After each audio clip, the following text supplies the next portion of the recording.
You have big dreams of losing weight and creating a healthy, joyful life.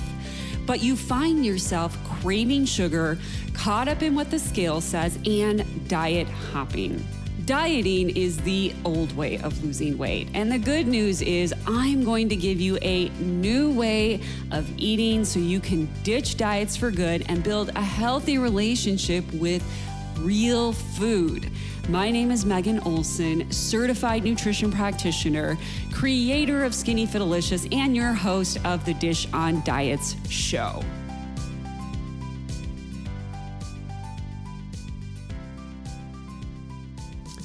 Hello, ladies. Today I want to talk about a question I get all the time from my clients. I also get it a lot from women who follow me on social media, and it is, how come fat loss is so slow, and how can I be okay with slow fat loss?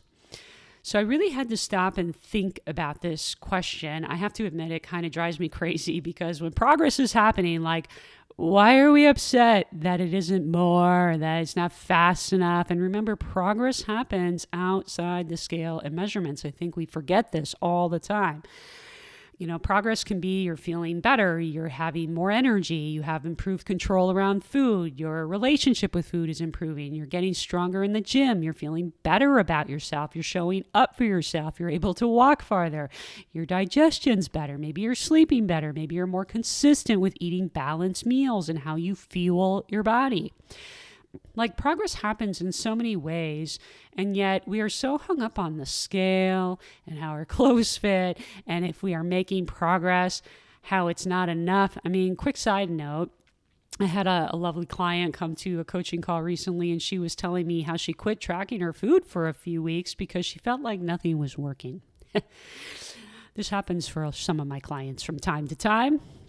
And so I'm really a big proponent at looking at data to help us check our minds, because sometimes our brains lie to us. So we looked at her measurements. They were down. We looked at her in-body scan, and her body fat percentage was down. Her scale weight was down. She lost 5 inches around her waist since the beginning of summer. And so she realized, as I was pointing all this out to her, how dumb her thinking was. She even said, I know it's working. My clothes are fitting better. I'm wearing smaller jeans. She's like, I can't believe I let my mind convince me nothing was happening and cause me to quit for a few weeks. And I said to her, even if nothing legitimately was happening, does it make sense to quit? Like, what does quitting do? Like, what does sitting around feeling sorry for ourselves even do? What does that do for you? You still have the problem. You still need to get healthier and lose weight. Like, how does quitting solve the problem? Like, if you get a problem at work, do you just tell your boss, I quit? I can't solve this problem. It's too hard. No, like this is so silly. We never do this in any other area of our lives. So I explained to her that this is a great opportunity to just learn something, right? It's a lesson that she went through, and I'm glad that she went through it. And I'm glad that she was able to see like how her brain was talking her out of, doing the thing that's actually working. And that she just needs to trust the process and not listen to her mind when it says crazy things like this. And I think this is an important thing for all women in their fat loss journey to hear, because you have to learn how to keep going no matter what. As soon as you start to allow yourself to think some stinky thinking, and you start to believe your own stinky thinking, and nothing's working, it's taking too long, this is too slow, you are legitimately teeter-tottering on the edge of self-sabotage. It's a slippery slope, and your mind is truly what dictates your behavior. I say this all the time, that the critical missing ingredient in weight loss programs is mindset. And that is what I work on a lot with my clients, because your mind will stop you and convince you all kinds of crazy stuff.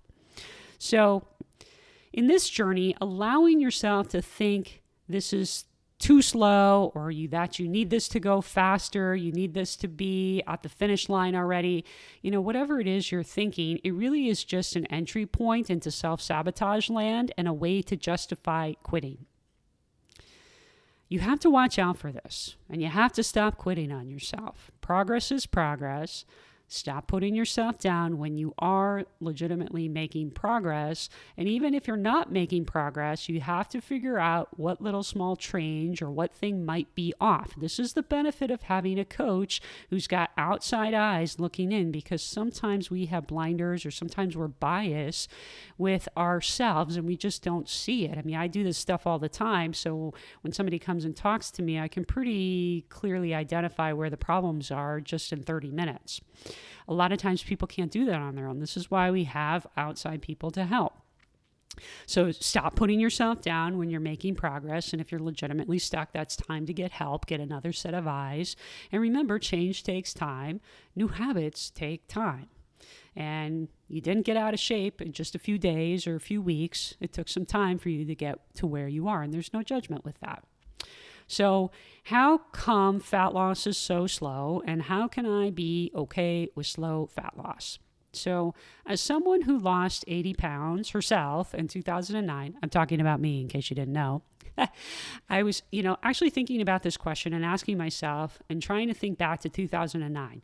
What was I thinking when I was losing my weight? And honestly, I never really thought about slow fat loss or the fact that it was like so slow. I think I was in such a place where I had hit a rock bottom in my life that I didn't like how I felt.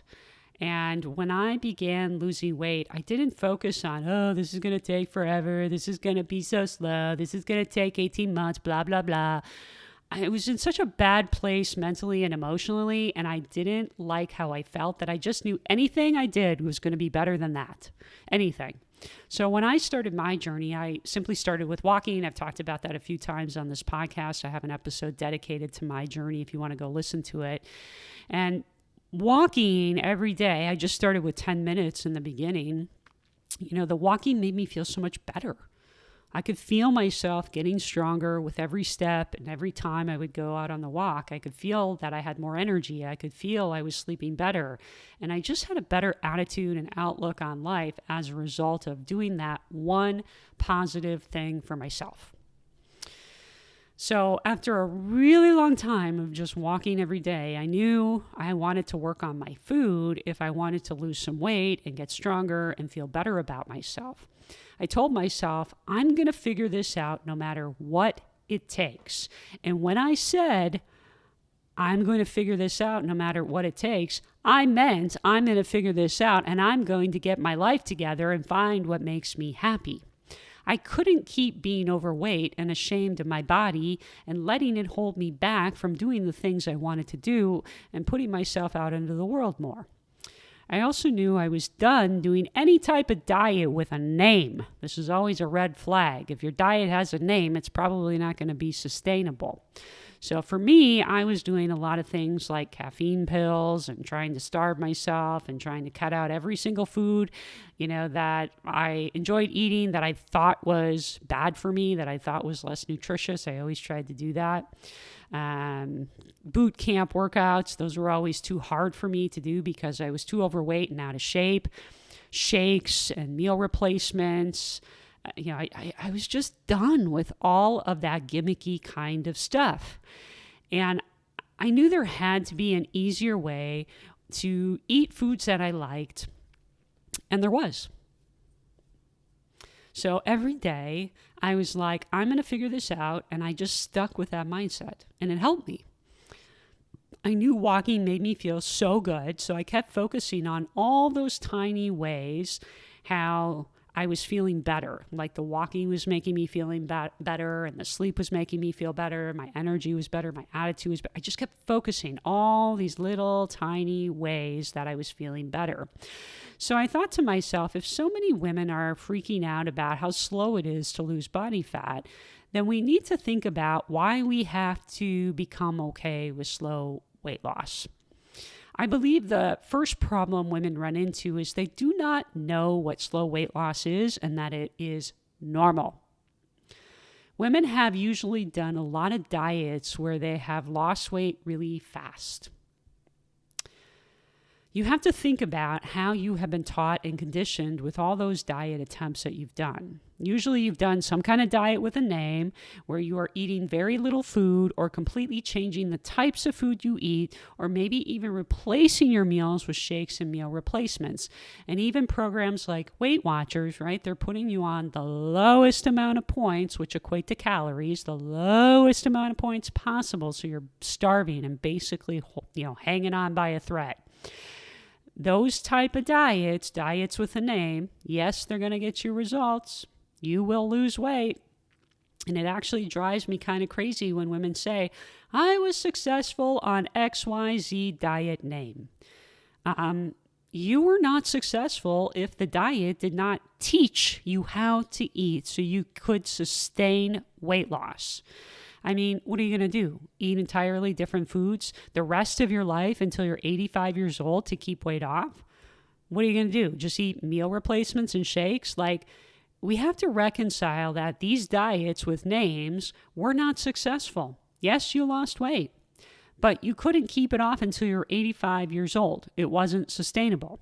How you eat to lose weight is how you eat to maintain weight loss. And the people that spend the time up front to really work on habits and really work on what are the meals that keep me full, that are quick and easy, that I enjoy doing, that are very similar to what I do with my family, they're usually the ones that succeed the most, right? So if we want to have something sustainable, that means we need to lose weight responsibly and stop taking shortcuts to lose weight as quickly as possible, only to gain it back. Responsible weight loss should be your goal. Sustainable until you're 85 years old is your goal. A lot of women who are trying to lose weight, they don't like how they feel, right? That's the whole purpose of losing weight. You're trying to feel better. You're trying to get healthier, but it all comes back to trying to feel better. So when women don't like how they feel, they immediately jump on a name diet because that's going to solve everything, right? And so they starve themselves, they punish themselves by cutting out all of the less nutrient-dense foods they currently eat. They barely eat every day. They do meal replacements and shakes, and sometimes they work out excessively, like 2 or 3 hours a day. Now, that is just dumb, and let me tell you why. If you're listening, you may be thinking, maybe I should barely eat and exercise 2 or 3 hours a day. Well, can you keep up with that? Can you do that till you're 85 years old? If not, it's just dumb. It's a waste of time. And I know a lot of women think they can do a diet temporarily, then gradually bring foods back into their diet. I know this because women make these comments on my social media videos all the time, but it doesn't work like that.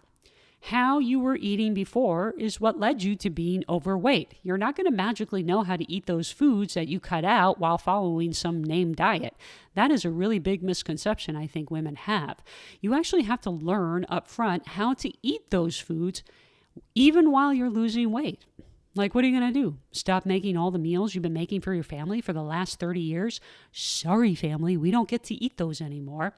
I mean, aren't you going to miss them? Isn't your family going to miss them? Are you going to make 2 meals? Would it make more sense to learn how to better balance the meals that you currently like to make for your family so that they align with you getting healthier and leaner? Right? Wouldn't that make more sense? Learn how to do that. Take the meals you currently like to make and just make some small adjustments so they help you reach your goals, right? How to make meals you enjoy to include more protein and fiber so you feel fuller and you feel better so you can avoid having snack attacks in the afternoon and evening, right? These are important things that diets with names don't teach us. I think a lot of women think they have to legitimately stop eating all the meals they've been making for their family. No. We have to learn. What are some of the slight adjustments we make to the things we currently like to eat? That's what I work on with clients, right? Doesn't that make a lot more sense than to just cut everything out? I know it sounds easier to cut everything out, but it doesn't actually make it easier. It makes it a lot harder. I mean, after you lose weight, you don't want to be in a position where you have to figure all this stuff out. Like, well, how do I eat now, right? I mean, if you have been starving yourself and over-exercise, And you can't sustain that for the rest of your life. I mean, the last place you're going to ever want to try to figure out how to eat is after you've lost your weight. That's the wrong time to figure it out because you don't have any motivation anymore. Just think about it. When you lose a bunch of weight, how many times have you lost weight with a diet that's a named diet and you know you can't sustain it until you're 85 years old? But you just think, if I get the weight off, I'll just never gain it back again. Right? I used to think that too. So if you think that, believe me, I was there too. That was literally what I thought. I had to do this a couple times before I finally recognized and the light bulbs went out. I can't do that. But then the second you don't have any more weight to lose, guys, you don't have any more motivation whatsoever to keep doing whatever you're doing because honestly, you hate what you're doing. You don't even really like what you're doing with food. It's misery. You were living in a diet prison to get this weight off and you didn't really like it. Now that the weight's off, you just want a break. And your brain's like, let's just go eat the things we used to eat. Let's do the things we used to do. It's time for a break. I deserve a reward. So then the second you reintroduce everything, your brain begins to think, this is the way you're supposed to eat. This is how you should be eating. This feels so much better than what you were doing in the diet prison. And your brain will keep reminding you that you should just keep eating this way. And then you start gaining weight back. And then you're like, oh my God, how am I going to stop this? I'm gaining weight. And then all the fear comes in. And then you're eating more because there's more fear and more anxiety. And then all of a sudden you're back at square one. Right?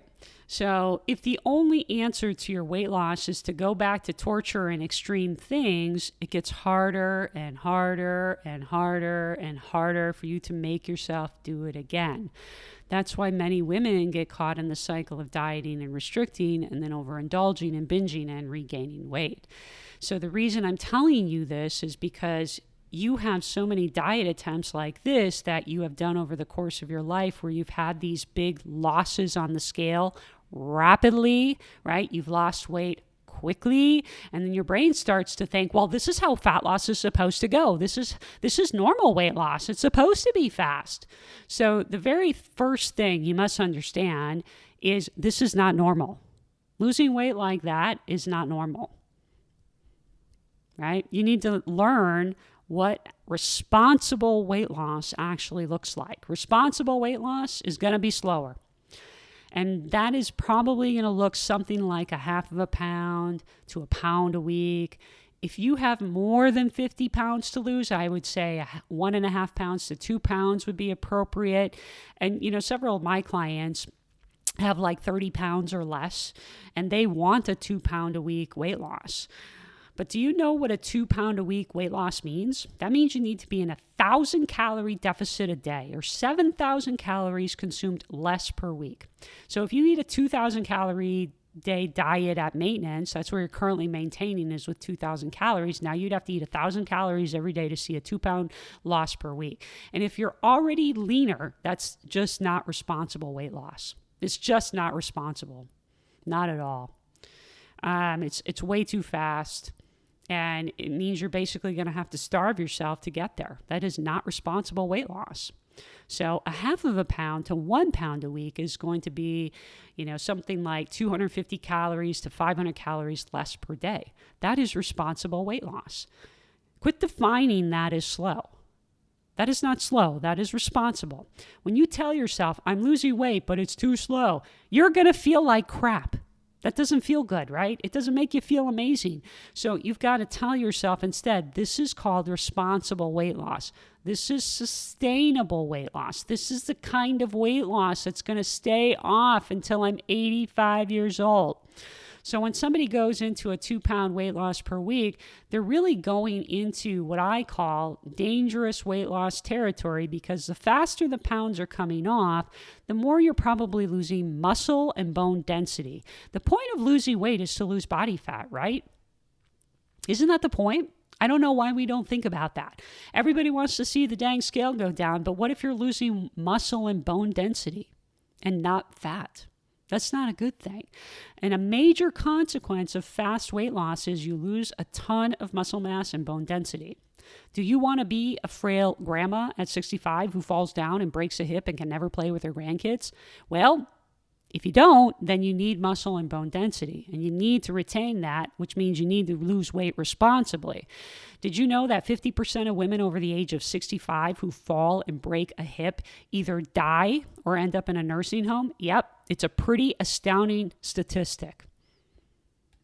A lot of women do, and it comes back to their crazy dieting and how they're taking care of their bodies. Actually, when I lost my 80 pounds, I did it over the course of 18 months, but I did not know that I needed to be prioritizing protein and strength training. So I did a lot of cardio because I really loved cardio. And that's what I did when I was losing weight. A lot of cardio, a lot of walking. And actually, I ended up developing osteopenia, which is weak bones, right? A few years after I lost my weight. And I started having like all these stress fractures. And that's when I was diagnosed with osteopenia. And that's when I began getting a lot more serious about strength training. And thank God today I no longer have osteopenia anymore because I've reversed that with all my strength training and eating adequate protein. But this is what happens to women.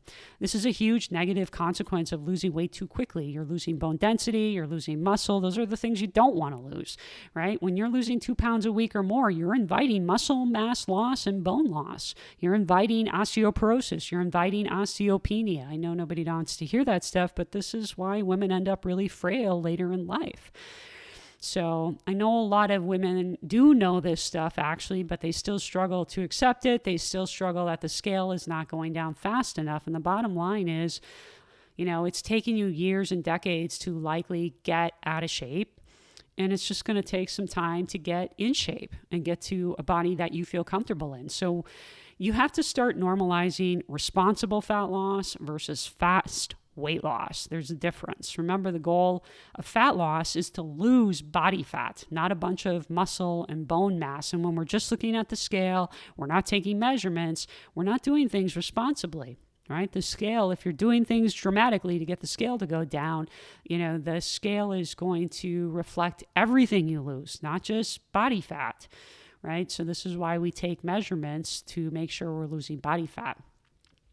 And also, when you're losing over 2 pounds a week, you are setting yourself up for some disordered eating patterns. I just recently did a video on my Instagram last week of a woman who was doing carnivore and saying that she was having aversions to meat and didn't know what to do about it. So food aversions are a direct result of restricting foods. It's a disordered eating pattern from doing some kind of named diet and losing weight too quickly and irresponsibly. Some individuals can have food aversions for years or their entire life. You don't want that, right? You don't want to have food aversions, right? And honestly, the last thing you want to have food aversions to are protein, because that's such a building block of our body. So restricting foods, right, can have a lot of negative consequences. And when you're losing weight quickly, people are restricting foods and starving themselves to get there, right? So that sets you up for some disordered eating patterns, and it also can make you more prone to binging and overeating. I've discussed that topic as well many times on this podcast. If you do an extreme diet or extreme methods with your diet, then you swing in the other direction of binging and overeating at some point. That's always how it goes. There's a pendulum swing, right? You go from overeating to extreme dieting, overeating to extreme dieting. It's going from one extreme to the other. You want to be losing weight somewhere in the middle, nothing extreme, something that's doable, something that helps you create a life that you want to live, that feels good for you, something that you look forward to. You should be able to eat with your family. You should be able to eat meals you've always eaten, maybe just with some small tweaks. You should be able to go out to a restaurant, go on vacation, go to friends' houses. You should be able to have holidays and bake and enjoy foods you love.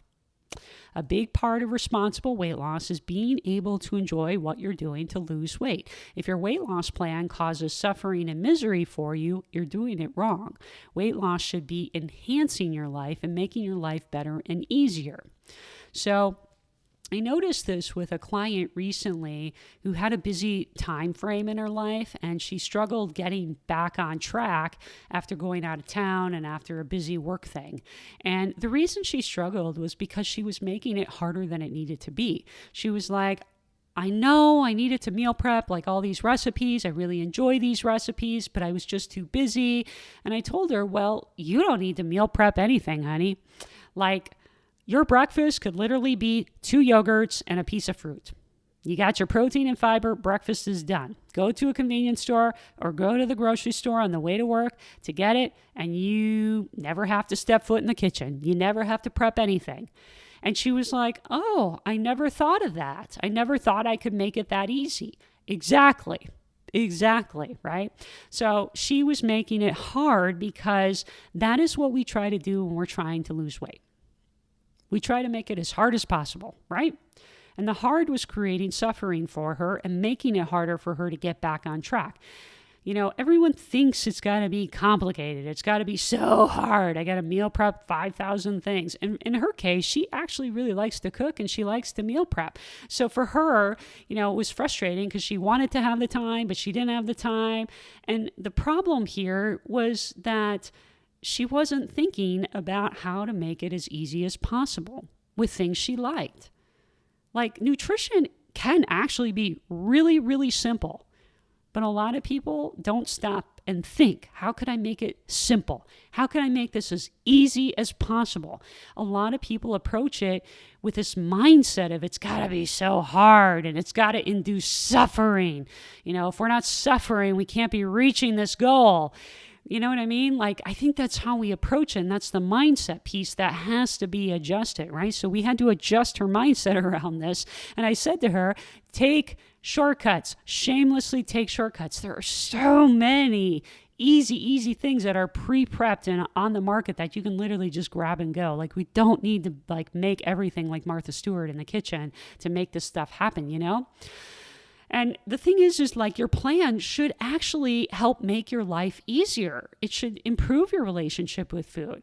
I mean, so many women I work with are afraid of foods, and they're only used to this method of restricting foods and then binging on foods, and they're either eating like a jerk or starving themselves or doing some named diet, right? I mean, when we fix these things along with how we think about food, it gets so much easier to manage this. And then weight loss as a byproduct becomes easier too, because we're taking away the one thing that's preventing you from losing the weight, which is misery and suffering. That's why I say lose weight responsibly. Fast weight loss requires misery and suffering. Starving yourself and doing things you could never sustain. So you must accept that slow is how you sustain weight loss until you're 85 years old, and that slow is responsible for permanent loss. Okay? So the next thing I think a lot of women think is they're going to feel as bad as they feel right now and as miserable as they do right now, day one, all the way until they lose weight. It's total misery. I got to feel miserable all the way until I lose weight. I can't feel good until I lose all my weight. So then they want to have fast weight loss, of course, because they want to get out of feeling bad and miserable as soon as possible. So when a lot of people start on a weight loss journey, right, they're usually at a rock bottom where the weight of being overweight weighs them down so heavily. They want to lose weight fast because they think until I reach my goal weight, I'm not going to feel any better. And that thinking right there is your problem. So think of it this way. If I could wave a magic wand and you lost 5 pounds today, would you feel a little bit better than you do right now in this moment? Most of you would say, well, yeah, but, right, there would be the but. So the thing is if you're miserable today, in 5 pounds, you would at least be feeling a tiny bit better, right? A little bit of relief, especially if you're doing it in a responsible way, not cutting things out and creating misery, right? At least you'd be headed in the right direction. You might be thinking, oh, I still have a ways to go, but you can at least think, hey, I've at least started. and I'm already beginning to feel better. I'm on a little bit of a roll here. If I've lost 5 pounds, I wonder what I can do to lose the next 5 pounds, right? So every little milestone, you have to remind yourself that you're feeling a little bit better, and a little bit better, right? And over time, that starts to compound. And remember, I said it's not just about the scale where progress is made and where feeling better is made. You really have to train yourself in this journey to look for where progress is happening outside the scale and where you're feeling better outside the scale. Like I had a client the other day say, oh my gosh, my digestion is so much better. I struggled so much with my digestion. She's like, that alone has made me feel so amazing. I'm so glad that I'm no longer struggling with this. Progress happens in a lot of ways. So many of us are just blinding ourselves to it because we're so hung up on like, it's got to be fast. It's got to be fast, right? Listen, if progress is happening and you're beginning to feel a little bit better, a little bit stronger, a little bit more in control, a little more motivated, a little bit more proud, things are getting easier, you're liking the foods that you eat, you're headed in the right direction and you're feeling a little bit better, but you have to give yourself credit and you have to let yourself see it. You have to show your brain, right? You have to really start forcing yourself to recognize where you're feeling better and where the progress is happening. Right? You're not in a rush to get to the end when you do it that way, because now the end doesn't represent when you get to feel happy and better. You can feel happy right now. Every little milestone, every little time you recognize that something's changing and getting better and better, you can feel happy and better right now. You don't have to wait till you get to the finish line. You're going to start noticing a lot of moments between now and when you reach your goal where you can feel better about yourself. This question about how to get okay with slow weight loss is really more about how do I recognize when I'm beginning to feel better? How do I recognize that I'm making progress and I'm on the right track? You only want to rush things that you hate. It's like sitting in traffic. It feels like it takes forever. You want to get home because sitting in traffic isn't fun. I don't want you losing weight that feels like you're sitting in traffic and you're just counting down the days until you can get through with this, right? Weight loss should be more like a scenic road trip. You know it's going to take some time, but you've got some good scenery to look at, some good music and podcasts to listen to, and you're just enjoying the ride. When you learn to lose weight that way, you're no longer in a big rush to get to the finish line. You can enjoy the journey, enjoy the process. What this means, though, for you is that you need to create a way of eating and a way of life for you that's enjoyable, easier, and sustainable. That means you need to take the time up front to work on the habits and mindset that support that sustainability. If you're losing weight at a slower pace, you're solidifying your habits and mindset. So you don't have to worry about regaining weight someday, right? If you lose 50 pounds, you don't have to worry about regaining all 50 pounds back because you lock in your habits up front. I talk about this all the time. Build the foundation of your house before putting the walls up. When you're doing it this way, you don't have to give up every food you enjoy to lose weight. You don't have to over-exercise to lose weight. You don't have to do elaborate meal prepping to lose weight. Like I said before, breakfast could literally be 2 yogurts and a fruit. You can make it easy, and I recommend you make it as easy as possible with the foods you like. That is truly where your work is. It's creating those foundational habits. And the benefit is you won't regain the weight if you do the work to have those really, really good habits. So when weight loss is slow, I want you to remind yourself as well, habits. The goal is to have healthy habits you can do forever. Stop measuring progress with the scale. Start measuring progress with your habits. The goal is to have sustainable, doable habits so weight never comes back. Because the trade-off is doing a wacky diet where you're starving yourself and cutting out foods that you like, eating weird things that you could never sustain until you're 85 years old, and then all the weight comes back and then you're starting all over. That's the trade-off. The last thing I'm going to remind you of is to be honest with yourself in this journey. Now, not all of you fall in this camp, but some of you do. Because I have seen some interesting things from clients over the last 11 years that I have been doing this. So sometimes people think they're doing things in their weight loss journey, but they're not really doing them. They're kind of convincing themselves that they're doing them, right? They're kind of sort of doing it. Let's say, they're kind of half-assing it, if you will, So some people will do like a calorie deficit for 12 weeks and they're giving it basically a C effort and then complaining, weight loss is so slow. Why didn't I get fantastic results? So if you're going to be in a caloric deficit for 12 weeks, and remember, we only stay in a caloric deficit for a short time frame unless you have a lot of weight to lose, right? We have to have a time frame on stuff. The thing is if you're going to be in a caloric deficit, you have to put in effort. Otherwise, don't expect results. I see some women who think they can get away with putting in a C effort for the 12 weeks and then they feel disappointed. Well, that's kind of what happens. Like, do you go to school and you're surprised you got a C grade in a class if you weren't really putting in a lot of effort? You know what I mean? A goal is called a goal for a reason. You got to put in some effort and it's going to take some sacrifice. So for example, like let's say you're in this calorie deficit for 12 weeks and you're just kind of winging it with measuring your foods. You're eyeballing a lot of foods and you're plugging them in your food tracking app using measuring cups and measuring spoons, and you're not using a food scale to weigh and measure foods in grams. There's a 40% chance the calories you're reporting are off. And if your calories that you're reporting are off, then you don't really know how close your average calories are to your target deficit. So if you're not hitting, likewise, your protein goal within your average calories, you're making it more likely that you're going to lose muscle mass and bone density and not body fat, right? Likewise, if you're not moving your body and trying to get steps or do some form of movement daily, you're not doing everything you can in this calorie deficit to move things along. If you're going out to dinner 5, 6, 7 times a week while trying to be in a deficit, you're not taking the goal as serious as you can. Right? This is why we're not in calorie deficits all the time, gang, because there's going to be some short-term sacrifices you need to make in that deficit time frame. And if you are a woman who's already leaner, you're just not going to be able to get away with the C effort. You just aren't. When you have more weight to lose, you can get away with a lot more stuff, guys.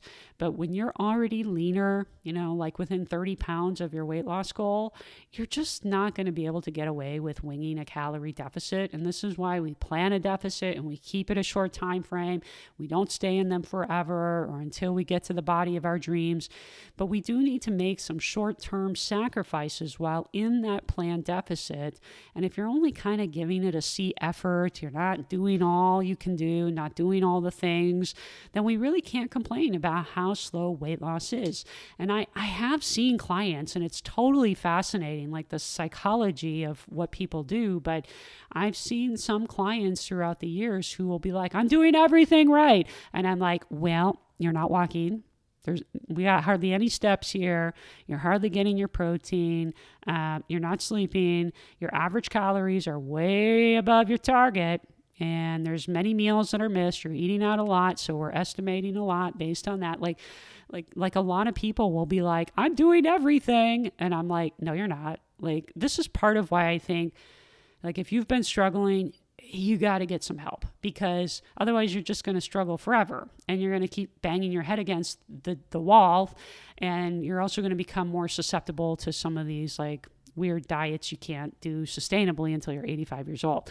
Getting a set of eyes on what you're doing and calling you out and saying, look, you're not actually doing everything right. Like, these other areas need to be dialed in a little bit more, right? And that's, the gentle conversations I have to have with my clients is like, hey, what can we do with this? Because this is off, right? These are the things that we can control. Let's work on these things because we're not quite, doing everything we can here, right? And that's the stuff typically women miss. And that's when women are like, see, this doesn't work, or it's so slow. And it's like, sometimes you need somebody to kind of point out to you the places where you're not giving it the effort or the attention that you need. So, the other thing I talked about earlier was making things easier with how you eat, repeat meals, shamelessly taking shortcuts by buying pre-made meals or ingredients that are already ready for you at the grocery store. I learned recently that several clients didn't even know that they could make protein oatmeal in the microwave. A lot of people think that they could only do instant oatmeal in the microwave. And that's not true. I use quick oats. You can use any oats and make oatmeal in the microwave. It's fast, it's easy, it takes 1 minute to make my breakfast because I eat protein oatmeal every morning. And I even have a blog post with my chocolate protein oatmeal that I make every single morning. And the instructions say exactly how to make it in 1 minute in the microwave. It's so easy. And it's what I make nearly every single morning. I mean, who has the time to think about what they're eating for every meal of every day? That's just exhausting. And it's going to make weight loss harder, miserable. It's going to create more suffering for you because we just live busy, busy lives. Like we don't have time to make a lot of meals. So repeating meals, having a routine around meals, taking shortcuts around meals, while it may feel like it's rigid in some way, it's actually very freeing and brings you a lot of peace because it makes your life easier. It removes the misery of having to meal prep like 1,000 things on the weekend, right? So it frees you up from having to think about food all the time and planning and making all these different recipes and trying all these different things. So when I'm in a calorie deficit, I will eat my protein oatmeal for breakfast when I'm in a deficit. And when I'm not in a deficit, I still eat my protein oatmeal for breakfast. The only difference is that in my deficit, the amount of oats, the amount of flax, and the amount of fruit just slightly decreases. That's the only difference. I enjoy my protein oatmeal. I look forward to it. It fills me up. And it's actually helped me manage my cholesterol, bring my cholesterol down because I have terrible genetics with high cholesterol and heart disease. But that is what all of you need to work on, is finding what you enjoy that checks the boxes for your medical conditions and helps you hit your nutrients with your protein and fiber. So yes, sometimes weight loss is slower because you have to spend the time up front to figure this kind of stuff out, right? All this stuff kind of takes time to figure out what works for you. Give yourself the time to work on it. As long as you're working on it, you're making progress, right? Right? We don't have to wait to feel better. We can feel better just with making a breakfast that starts to make us feel better. But the thing is that when you take the time up front to work on these things, your life is going to be easier. There's no longer the misery. There's no longer the suffering of having to do the starvation and the weird things with food that people think are somehow normal. Food becomes easier. Your way of eating is more sustainable. And now you're able to lose weight responsibly, right? But the key here is I want you to watch out for thinking you should have results when you're kind of sort of doing things, but you're not really doing them, right? You have to kind of watch out for that. But, I don't want you to interpret this like you have to be perfect day in and day out. You don't have to be perfect, but you do need to be consistent, and certain things do need to be more attended to while you're in that caloric deficit, especially if you're already leaner. And remember, we don't stay in calorie deficits for all of our life. That's not how we sustain weight loss, right? So don't confuse weight loss with being slow and you giving it a C effort, okay? So if you would like to lose weight responsibly, I have some free consultations open for you to set up a free 30-minute consultation with me, and we can discuss your responsible weight loss plan. The link is in the show notes for you. Ladies, I'll talk to you soon. Hey, if you enjoyed this podcast, you have to come check out my free weight loss class. It's the 5 steps to lasting weight loss, how hormones impact weight loss, and the truth about lasting weight loss without relying on willpower, workouts, or deprivation. Click the link in the show notes to watch that free class today. And if you are a woman over 35 with 20 to 50 or more pounds to lose, schedule a free weight loss breakthrough session with me after you watch that class, and let's talk about your 20 to 50 or more pound weight loss plan.